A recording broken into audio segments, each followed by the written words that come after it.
ನಿಮ್ಮ ಮೊಬೈಲ್ನ ಪ್ಲೇಸ್ಟೋರ್ನಲ್ಲಿ ನಮ್ಮ ಶ್ರೀಗರಿ ಟಿವಿ ಆಪ್ ಲಭ್ಯವಿದೆ. ಡೌನ್ಲೋಡ್ ಮಾಡಿಕೊಂಡು ನಮ್ಮ ಕಾರ್ಯಕ್ರಮಗಳನ್ನು ವೀಕ್ಷಿಸಿ. ವಂದನೆಗಳೊಂದಿಗೆ ಶ್ರೀಗರಿ ವಾಹಿನಿ ತಂಡ.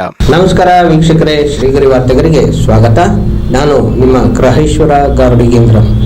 ಏಪ್ರಿಲ್ 15, 2025ರಂದು ಮೈಸೂರಿನ ಜೆಎಲ್ಬಿ ರಸ್ತೆಯಲ್ಲಿರುವ ರೋಟರಿ ಸಭಾಂಗಣದಲ್ಲಿ ಅಪರ ಜಿಲ್ಲಾ ಸರ್ಕಾರಿ ವಕೀಲರು ಹಾಗೂ ಕಾಂಗ್ರೆಸ್ ಪಕ್ಷದ ಮುಖಂಡರಾದ ಶ್ರೀ ತಿಮ್ಮಯ್ಯರವರ 48ನೇ ವರ್ಷದ ಹುಟ್ಟುಹಬ್ಬವನ್ನು ಅವರ ಕುಟುಂಬದವರ ಜೊತೆಯಲ್ಲಿ ಅಪಾರ ಅಭಿಮಾನಿಗಳ ಸಮ್ಮುಖದಲ್ಲಿ ಆಚರಿಸಿಕೊಂಡರು. ಹಾಗೂ ಆಟೋ ಚಾಲಕರಿಗೆ ಸಮವಸ್ತ್ರ ನೀಡುವುದರ ಮೂಲಕ ಊಟದ ವ್ಯವಸ್ಥೆ ಮಾಡಿ ವಿಜೃಂಭಣೆಯಿಂದ ಹುಟ್ಟುಹಬ್ಬವನ್ನು ಆಚರಿಸಿಕೊಂಡರು. ಈ ಸಂದರ್ಭದಲ್ಲಿ ವಿಧಾನ ಪರಿಷತ್ ಸದಸ್ಯರಾದ ತಿಮ್ಮಯ್ಯ, ಕೆಪಿಸಿಸಿ ಸಂಯೋಜಕ ಎನ್ ಭಾಸ್ಕರ್, ಜಿಲ್ಲಾ ಕಾಂಗ್ರೆಸ್ ಅಧ್ಯಕ್ಷರಾದ ಬಿಜೆ ವಿಜಯಕುಮಾರ್, ಮಾಜಿ ಮೇಯರ್ ಪುರುಷೋತ್ತಮ್, ವಕೀಲ ಸಂಘದ ಉಪಾಧ್ಯಕ್ಷರಾದ ಚಂದ್ರಶೇಖರ್, ಜಂಟಿ ಕಾರ್ಯದರ್ಶಿ ಶರಣ್ ರಾಜ್, ವಕೀಲರು ಹಾಗೂ ಸಂವಿಧಾನ ಸಂರಕ್ಷಣಾ ಹೋರಾಟ ಸಮಿತಿ ರಾಜ್ಯ ಪ್ರಧಾನ ಕಾರ್ಯದರ್ಶಿ ಎಂ ಕಾಂತರಾಜ್, ಉಪಾಧ್ಯಕ್ಷರಾದ ಪುಟ್ಟರಸ, ಜಿಲ್ಲಾಧ್ಯಕ್ಷರಾದ ಗಂಗಾಧರ್ ಕೆ, ಜಿಲ್ಲಾ ಮಹಿಳಾ ಅಧ್ಯಕ್ಷರಾದ ಮಂಜುಳಾ, ನಗರಾಧ್ಯಕ್ಷ ಜೆ ಪ್ರಭು, ಡಿಸಿಸಿ ಉಪಾಧ್ಯಕ್ಷ ಹೆಡತಲೆ ಮಂಜುನಾಥ್, ಪ್ರಧಾನ ಕಾರ್ಯದರ್ಶಿ ಶಿವಪ್ರಸಾದ್, ಡಿಸಿಸಿ ಕಿಸಾನ್ ಸೇಲ್ ಅಧ್ಯಕ್ಷ ಮಹಾದೇವಸ್ವಾಮಿ, ಎಡಿಜಿಪಿಗಳಾದ ಮನೋನ್ಮಣಿ, ಮೀನಾಕ್ಷಿ, ಮೈತ್ರಿ, ವಕೀಲರುಗಳಾದ ಉಮೇಶ್, ವಿಷ್ಣುವರ್ಧನ್, ಪುಟ್ಟಸ್ವಾಮಿ, ಚಂದ್ರಮೌಳಿ, ಲಾಗೇಡ್ ವೆಂಕಟೇಶ್, ಎಚ್ಎ ನಂಜುಂಡಸ್ವಾಮಿ, ಆನಂದ್ ಕುಮಾರ್, ವೈದ್ಯನಾಥ್, ಸರಸ್ವತಿ, ಆನಂದ್, ಪ್ರಸಾದ್ ಕುಮಾರ್, ಸಂತೋಷ್, ಪ್ರದೀಪ್, ಪಿಡನ್, ಶಾರದಾ, ಶೇಖಿ ಹಾಗೂ ಮತ್ತಿತರರು ಉಪಸ್ಥಿತರಿದ್ದರು.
ಮತ್ತೆ ಮುಂದಿನ ವಾರ್ತೆಗರಿಯಲ್ಲಿ ಭೇಟಿಯಾಗೋಣ. ಶ್ರೀಗರಿ ನಿಮ್ಮ ಮನದಾಳದ ಗರಿ. ನಮಸ್ಕಾರ. ಶ್ರೀಗರಿ ನಿಮ್ಮ ಮನದಾಳದ ಗರಿ. ಶ್ರೀಗರಿ ನಿಮ್ಮ ಭಾವನೆಗಳ ಗರಿ. ಶ್ರೀಗರಿ ನಾಡಿನ ಹೆಮ್ಮೆಯ ಗರಿ. ಮನೆ ಮನಗಳ ಗರಿದು ಶ್ರೀಗರಿ, ತನು ಮನ ಧನಗಳ ಗರಿದು ಶ್ರೀಗರಿ, ವಿಶ್ವದ ದೇಶದ ನಾಡಿನ ಗರಿದು ಶ್ರೀಗರಿ. ಶ್ರೀಗರಿ ಶ್ರೀಗರಿ ಶ್ರೀಗರಿ ಶ್ರೀಗರಿ. ಶ್ರೀಗರಿ ನಿಮ್ಮ ಮನದಾಳದ ಗರಿ. ನಿಮ್ಮ ಆಂಡ್ರಾಯ್ಡ್ ಮೊಬೈಲ್ನ ಪ್ಲೇಸ್ಟೋರ್ನಲ್ಲಿ ನಮ್ಮ ಶ್ರೀಗರಿ ಟಿವಿ ಆ್ಯಪ್ ಲಭ್ಯವಿದೆ. ಡೌನ್ಲೋಡ್ ಮಾಡಿಕೊಂಡು ನಮ್ಮ ಕಾರ್ಯಕ್ರಮಗಳನ್ನು ವೀಕ್ಷಿಸಿ. ವಂದನೆಗಳೊಂದಿಗೆ ಶ್ರೀಗರಿ ವಾಹಿನಿ ತಂಡ.